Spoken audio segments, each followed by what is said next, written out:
গেলাম। এখন প্রশ্ন হচ্ছে একটা খুব ইম্পর্টেন্ট একটা দামি কোয়েশ্চেন, যে তাহলে কত উচ্চতায় উঠলে, ভালো করে শুনবে, কত উচ্চতায় উঠলে আমরা এই ফর্মুলাটাকে কাজে লাগাবো স্যার? আপনি তো বললেন অল্প উচ্চতায়, কিন্তু উচ্চতার মানটা কত? ভূপৃষ্ঠ থেকে সামান্য উচ্চতায় বলেছি, কত উচ্চতায় গেলে এই ফর্মুলাটা অ্যাপ্লিকেবল হবে? আর welcome to my YouTube channel and all of your YouTube channel it's physics by BB sir.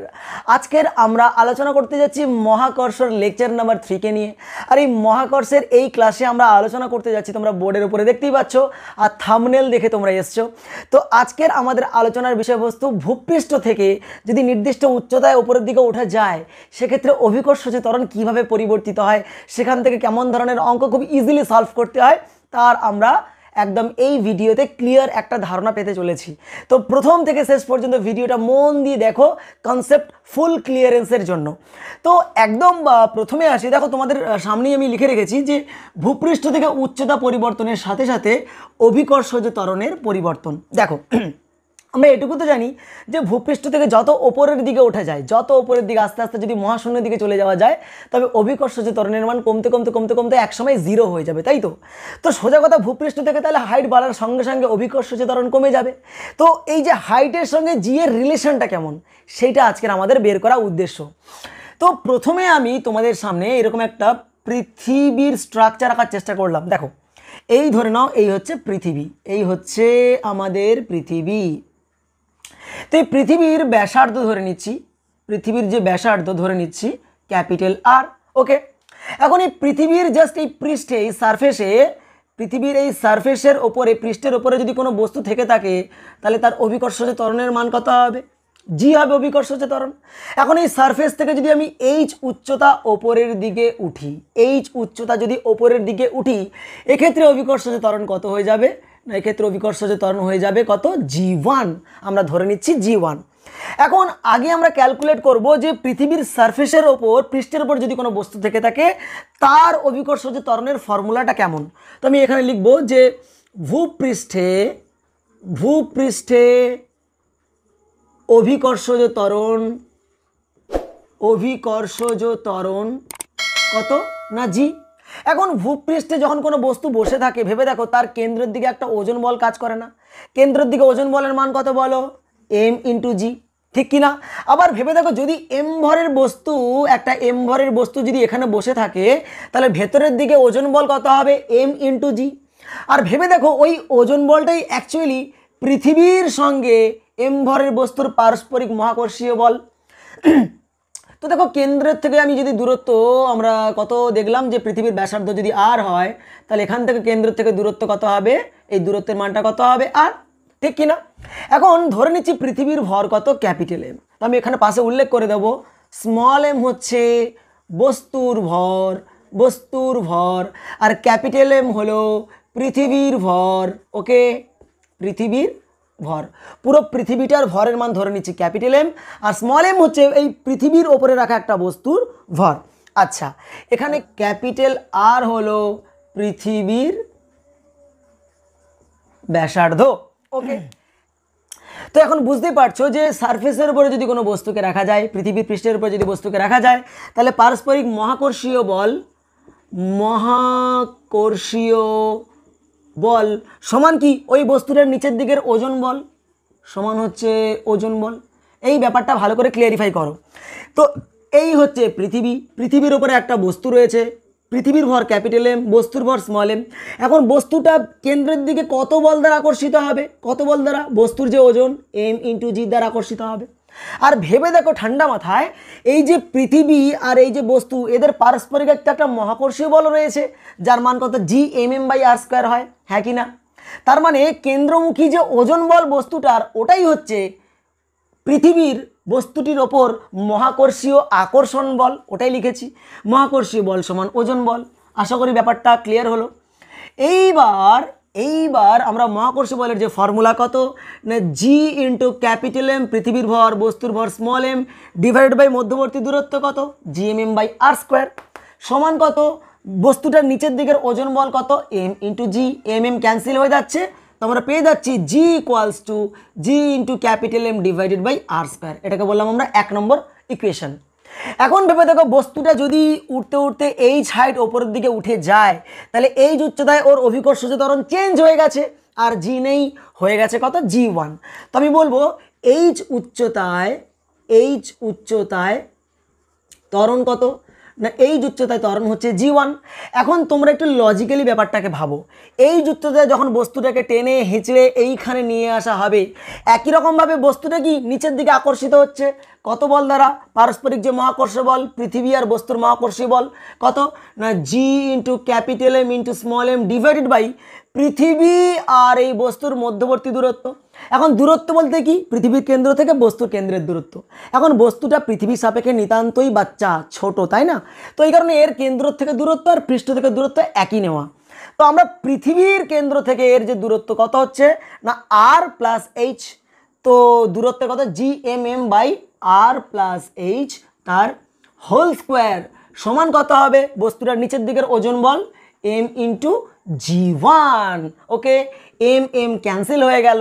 তো আলটিমেটলি আমরা ইকুয়েশনটা পেলাম কত, দেখো ইকুয়েশনটা পাচ্ছি আমরা G1 equals to G into capital M divided by r plus h তার হোল স্কোয়ার। এটাকে equation number 2 দিয়ে দাও, এইবার আমাদের বের করতে হবে এই G1টার মান, মানে এইচ উচ্চতায় অভিকর্ষজ ত্বরণটা কত হয়ে গেল। অবশ্যই কমে গেছে কিন্তু কত হয়েছে। আমরা কাজ করি equation number 1 divided by equation number 2 divided by equation number 1 করি বাই, এটা করলে কি পাচ্ছি দেখো 2 ডিভাইডেড বাই 1, তো কত আসবে বলো G1 ডিভাইডেড বাই 1 নম্বর ইকুয়েশনে কে রয়েছে G সমান, তো কত হচ্ছে দেখো G into capital M divided by r plus h তার হোল স্কোয়ার ইন্টু নিচে জির মান কত, এই যে জির মান G into capital M divided by r square.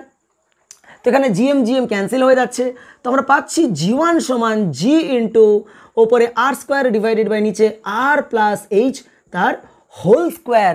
এই একটা স্ট্যান্ডার্ড ভ্যালু পেয়েছি। এখন এখানেই শেষ না, আমরা ইকুয়েশনটাকে আরেকটু মডিফাই করে নেব। দেখো ভেতরে যখন আরটা রয়েছে, আরটাকে যদি বাইরে বের করে আনি, আর তো ভেতরে যখন ছিল তখন স্কোয়ারের ভেতরে ছিল, ও যখন বাইরে বেরিয়ে আসবে ও কি বলবে আমার ভাগের সম্পত্তি যা আছে আমাকে দিয়ে দাও। তো ও যদি বাইরে বেরিয়ে আসে তখন ও কি করবে, স্কোয়ার টেনে বাইরে বেরিয়ে আসবে। তো কত হবে G into r square divided by r square, বাইরে বেরিয়ে এলো, আরটা বাইরে বেরিয়ে আসলে হয়ে যাবে কত আর স্কোয়ার, ভেতরে পড়ে রইল 1 plus h divided by R whole to the power 2। তো এখানে আর স্কোয়ার ক্যান্সেল হয়ে গেল, তো আমরা পেয়ে যাচ্ছি G1 সমান G into 1 by 1 plus H by R whole to the power 2। Clear? তো এই হচ্ছে আমাদের অভিকর্ষজ ত্বরণের formula at a height H, at an altitude H from the earth surface. ভূপৃষ্ঠ থেকে এইচ উচ্চতায় অভিকর্ষজ ত্বরণের ইকুয়েশন আমাদের রেডি। আশা করি ব্যাপারটা ক্লিয়ার হলো। সুন্দর করে তোমরা যারা মন দিয়ে দেখছো, আশা করি খাতায় তোমরা নোট ডাউনও করছো সঙ্গে সঙ্গে। তো আমরা এই ইকুয়েশনটাকে আরেকটু মডিফাই করব। আমি এই দিকটা মুছলাম, এই ইকুয়েশনটাকে আরেকটু মডিফাই করব। দেখো তোমরা পাচ্ছি এইচ উচ্চতায় ত্বরণ, এইচ উচ্চতায় অভিকর্ষজ ত্বরণ কত দাঁড়াচ্ছে G1 equals to G into এই পোর্শনটা যদি ওপরে উঠে যায় কত আসবে 1 plus H by R whole to the power -2। খুব একটা ইম্পর্ট্যান্ট মারাত্মক একটা কিলার ইকুয়েশন, তো একদম মুখস্থ রাখবে। G1 সমান G into 1 plus H by R whole to the power -2, G1 সমান G into 1 plus H by R whole to the power -2, একদম মাথায় ঠুসে নাও। তো G1 সমান G into 1 plus H by R whole to the power -2 equation আমাদের ready. এইবার এই যে ইকুয়েশনটা এটা ততক্ষণ পর্যন্ত ভ্যালিড যদি, এইবার একটা কন্ডিশন আমি আসছি, মন দিয়ে শুনবে। এই ইকুয়েশনটা হচ্ছে এক্স্যাক্ট ফর্মুলা, যদি হাইটটার মান যথেষ্ট বেশি হয়, মানে ভূপৃষ্ঠ থেকে যদি উচ্চতার মানটা যে বস্তুটাকে নিয়ে যাওয়া হচ্ছে যে উচ্চতায়, তার মানটা যদি যথেষ্ট বেশি হয়, সেক্ষেত্রে এই ফর্মুলাটা আমরা অ্যাপ্লাই করব। আচ্ছা কি হবে যদি এরকম বলে যে ভূপৃষ্ঠের কাছাকাছি খুব সামান্য উচ্চতা একটা বস্তুকে নিয়ে যাওয়া হয়েছে, ভূপৃষ্ঠ থেকে সামান্য উচ্চতা একটা বস্তুকে নিয়ে যাওয়া হয়েছে, তার মানে যদি বলে যে যদি কি না h much more less than capital r হয়, সেক্ষেত্রে কি হবে দেখো, তার মানে উচ্চতার মানটা সামান্য, ভূপৃষ্ঠে পৃথিবীর যে ব্যাসার্ধ তার সাপেক্ষে যে বস্তুটাকে উপরের দিকে তুলেছো, যে হাইটটায় তুলেছো, এই যে উচ্চতায় তুলেছো, এই হাইটটার মান পৃথিবীর ব্যাসার্ধ থেকে যদি অনেক কম হয়, পৃথিবীর ব্যাসার্ধ কত বলো, আর এর মান 6400 কিলোমিটার। এখন যদি পৃথিবীর ব্যাসার্ধ থেকে খুব অল্প উচ্চতায়, তোমাকে বলে দিল ভূপৃষ্ঠ থেকে 300 কিলোমিটার উচ্চতায় একটা বস্তুকে নিয়ে যাওয়া হয়েছে, এমন বলতেই পারে। তো সেক্ষেত্রে কি এই ইকুয়েশন অ্যাপ্লাইড হবে? একদম না। সেক্ষেত্রে দেখো 300 কিলোমিটার 6400 কিলোমিটারের থেকে অনেকটাই কম, তখন আমরা এই ইকুয়েশনটাকে সামান্য একটু মডিফাই করে নেব। দেখো, তো সেক্ষেত্রে বুঝতেই পারছো যে এইচের মান যদি খুব ছোট হয়, এইচ বাই আর, এই যে পোর্শনটা এইচ বাই আর, এইটা অনেকটা ছোট হয়ে যাবে। আর এইচ বাই আর যদি অনেকটা ছোট হয় না, তখন এটাকে একটা বাইনোমিয়াল এক্সপানশন, এটাকে আমরা ভাঙতে পারি। তার কন্ডিশন তোমাদের বলছি, দেখো ধরে নাও 1 + x whole to the power n। যারা বায়োসায়েন্সের স্টুডেন্ট তাদের ক্ষেত্রে একটু প্রবলেম হতে পারে, তবে আশা করছি আমি যেভাবে তোমাদের দেখাবো প্রবলেম হওয়ার কথা নয়। তো দেখো 1 + x whole to the power n যদি এই রকম থাকে কোনো একটা ইকুয়েশন বা কোনো একটা রাশি, তো সেইটাকে আমরা এইটাকে এক্সপানশন করতে পারি। কিভাবে? এটিকে এইভাবে লেখা যায়, x এর মান যদি খুব ছোট্ট হয়, আমরা বলবো যে x এর মান যদি খুব স্মল, ভেরি স্মল, x যদি খুব ছোট্ট হয়, তখন এইটাকে এইভাবে লেখা যায় 1 + n × x + n × n - 1 by 2 factorial into x² plus n into n minus 1 into n minus 2 divided by 3 factorial into x cube plus dot dot চলতে থাকে। এখন ভেবে দেখো x তো খুব ছোট্ট, একে যদি আরও স্কোয়ার করো সে তো আরও ছোট হয়ে যাবে, কিউব করো আরও ছোট হয়ে যাবে, ঠিক কি না? যেমন দেখো ধরে নাও x এর মান 0.5, তুমি যদি 0.5 এর স্কোয়ার মারো কত আসবে? 0.5 এর স্কোয়ার করলে 0.25, দেখো স্কোয়ার করলে ছোট হয়ে গেছে। তুমি ওকে আবার 0.5 দিয়ে গুণ করো, মানে 0.5 এর যদি কিউব করো কত আসবে?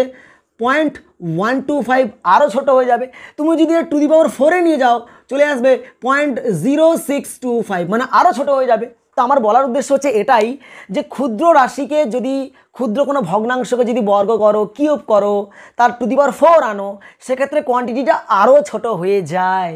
ব্যাপারটা বোঝা গেল? তো এখানে তো এইটা জাস্ট আমি দেখালাম।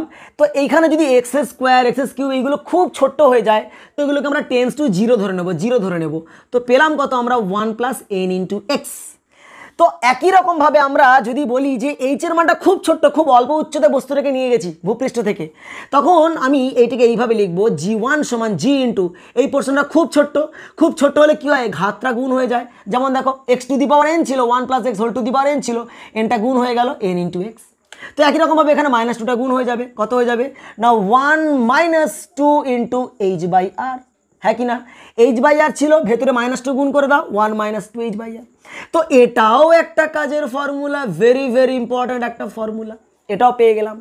এখন প্রশ্ন হচ্ছে একটা খুব ইম্পর্ট্যান্ট একটা দামি কোয়েশ্চেন, যে তাহলে কত উচ্চতায় উঠলে, ভালো করে শুনবে, কত উচ্চতায় উঠলে আমরা এই ফর্মুলাটাকে কাজে লাগাবো স্যার?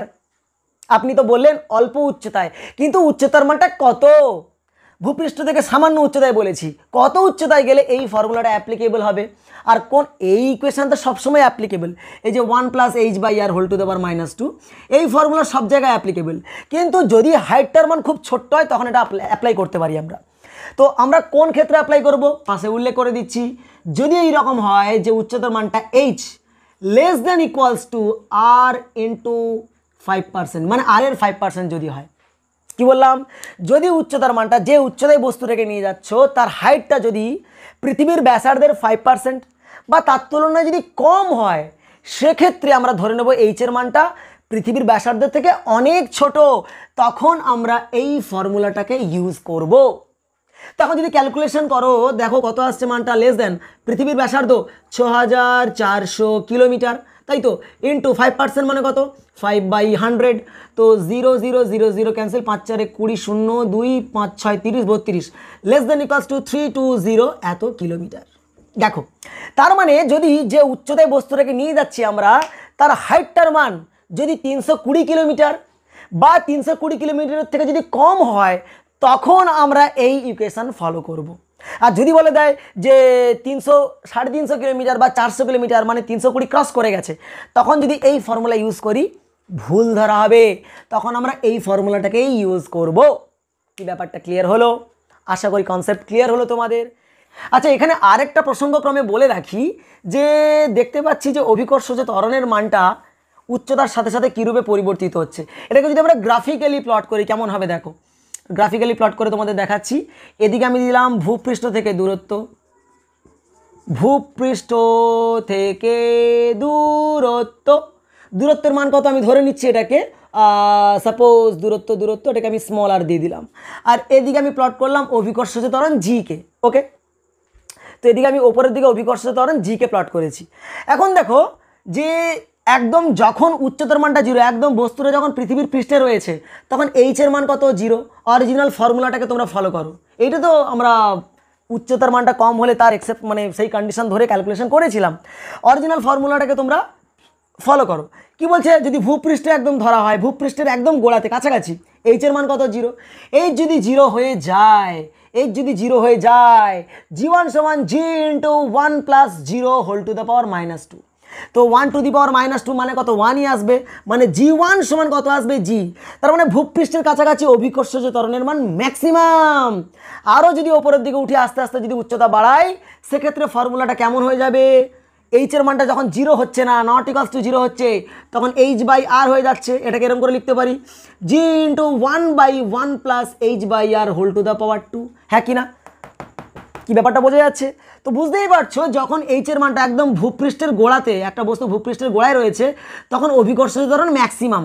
যত ভূপৃষ্ঠ থেকে দূরত্ব বাড়াবো, উচ্চতা যত বাড়াবো, অভিকর্ষজ ত্বরণ এইভাবে ফল করতে থাকবে। দেখো 1/1 প্লাস h/r স্কোয়ারের হারে ফল করছে। তো এটাকে আমরা এইভাবে লিখে রাখবো g proportional to 1/r plus h তার হোল স্কোয়ার। এই হারে অভিকর্ষজ ত্বরণ ফল করতে থাকবে। এরকম করতে করতে যদি অনেক উচ্চতায় চলে যায়, হাইটের মানটা যদি অনেক বেড়ে যায়, তখন কি হবে, এইটা একদম মাটির সঙ্গে মিশে যাবে, মাটির জিনিস মাটিতে মিশে যাবে। হ্যাঁ কি না, এইটা যদি অনেক বড় হয়ে যায় 1/something, অনেক বড় কোয়ান্টিটি, এই মানটাকে টেন্স টু 0 হয়ে যাবে প্রায়, তখন বলবো অভিকর্ষজ ত্বরণ জির মানটা 0 হয়ে গেছে। আশা করি ব্যাপারটা বোঝা গেল গ্রাফিক্যালি। চলো এইবার এখান থেকে কিছু ম্যাথ করা যাক। তো এই একটা প্রবলেম দেখো, কি বলছে, ভূপৃষ্ঠ থেকে কত উচ্চতায় অভিকর্ষজ ত্বরণ পৃথিবী পৃষ্ঠের 1/9 অংশ হবে। আচ্ছা, তো কোয়েশ্চেনে আমাকে কি চাওয়া হয়েছে, কত উচ্চতায়, মানে হাইটটার মানকে চাওয়া হয়েছে। বলছে কত উচ্চতায় গেলে অভিকর্ষজ ত্বরণটা পৃথিবী পৃষ্ঠের 1/9 অংশ হবে। এখন পৃথিবী পৃষ্ঠে অভিকর্ষজ ত্বরণের মান কত হয় জি। বলছে কত উচ্চতায় গেলে অভিকর্ষজ ত্বরণের মানটা, এখানকার যে অভিকর্ষজ ত্বরণ কত হয়, এই উচ্চতায় উঠলে কত বলেছিলাম g1। বলছে কত উচ্চতায় গেলে অভিকর্ষজ ত্বরণের মানটা পৃথিবীর মানের 1/9 অংশ হবে, মানে মধ্য কথা বলে দিয়েছে g1 সমান কত, g ইন্টু 1/9। কত, g ইন্টু 1/9, পৃথিবী পৃষ্ঠের মানের 1/9। কি ব্যাপারটা ক্লিয়ার হচ্ছে? চলো ক্যালকুলেশন করা যাক। তো এই উচ্চতায় কত, g1 সমান g into 1 plus h/r whole to the power -2।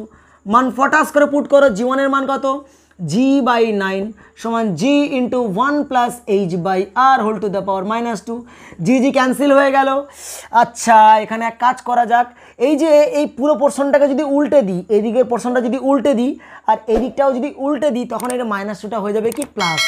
তো এটাকে উল্টে দিলে হয়ে যাবে কত, 9 সমান এটা হয়ে যাবে 1 plus h/r whole to the power 2। হ্যাঁ কি না? যদি বুঝতে অসুবিধা হয় তোমরা ভাবো না, এই যে 1 plus h/r whole to the power -2, এটাকে আমরা তো এরকম লিখতে পারি 1/1 plus h/r whole to the power 2। একই তো ব্যাপার। এবার কোনাকুনি গুণ করো, এর সঙ্গে এটা গুণ করো, কোনাকুনি, এখানে কিছু নেই মানে 1 আছে, জি কেটে গেছে, 1 গুণ মানে 1-এর সঙ্গে এটা গুণ করো, আর এটা এদিকের সঙ্গে এটা গুণ করো, 9। তো 9 সমান কত আসছে, কোনাকুনি গুণ করলে এইটাই তো ফিরে আসছে। আমাকে h বের করতে হবে। তো 1 প্লাস h/r আমরা পাচ্ছি কত না √9 মানে কত 3। তো এখান থেকে আমরা পেয়ে যাচ্ছি h/r সমান কত 3 - 1 দ্যাট ইজ 2। ঠিক কিনা, 3 - 1 দ্যাট ইজ 2। ঠিক করলাম calculation. 1 plus h/r whole to the power 2, root উঠে গেল, তো এখানে 3 হয়ে যাচ্ছে। 1 প্লাস h/r সমান হচ্ছে 3 - 1 দ্যাট ইজ 2। সো আমরা পেয়ে যাচ্ছি h equals to 2 into r। দেখো ভেবে, পৃথিবীর ব্যাসার্ধের যদি ডাবল উচ্চতায় ওঠা যায় তবে অভিকর্ষজ ত্বরণের মানটা কত হয়ে যাবে, পৃথিবীর যা মান তার 1/9 হয়ে যাবে। ব্যাপারটা ক্লিয়ার হচ্ছে? ব্যাপারটা ক্লিয়ার হচ্ছে? ওকে, চলো নেক্সট আরও একটা প্রবলেম নেওয়া যাক।